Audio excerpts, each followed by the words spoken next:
অবশেষে সুরাহা হলো চ্যাম্পিয়ন্স ট্রফির ভবিষ্যতের। ভারতের বাগরায় হাইব্রিড মডেলেই আয়োজিত হতে যাচ্ছে এই টুর্নামেন্ট। আইসিসির কাছে শর্ত সাপেক্ষে আরব আমিরাতে আংশিক আয়োজনের প্রস্তাব মেনে নিয়েছে পাকিস্তান ক্রিকেট বোর্ড।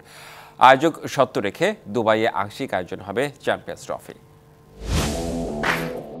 অনেক জল ঘোলার পর আইসিসির কাছেই নত হতে হলো পাকিস্তান ক্রিকেট বোর্ডকে।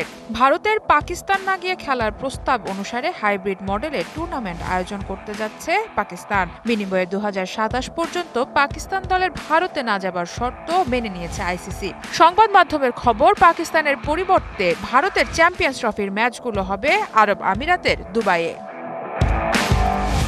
2026 সালে টি-20 বিশ্বকাপ আয়োজন করবে ভারত, সাথে থাকবে শ্রীলঙ্কা। বিসিসিআই পাকিস্তানের দল না পাঠানোয় বিশ্বকাপের লিগ পর্যায়ের কোনো ম্যাচে পাকিস্তান দলকে ভারতে না পাঠানোর সিদ্ধান্ত দিয়েছে পিসিবি। সেক্ষেত্রে পাকিস্তানের ম্যাচগুলো হবে শ্রীলঙ্কার কলম্বোয়। হাইব্রিড মডেলের চ্যাম্পিয়ন্স ট্রফিতে আয়োজক শর্ত থাকছে পিসিবির।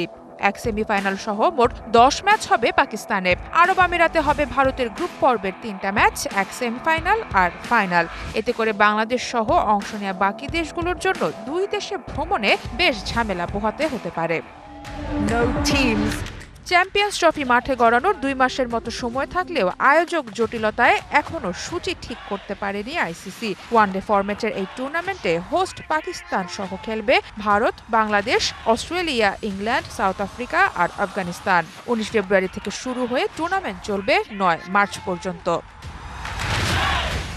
সারা মাহবুব, ডিবিসি নিউজ ডেস্ক।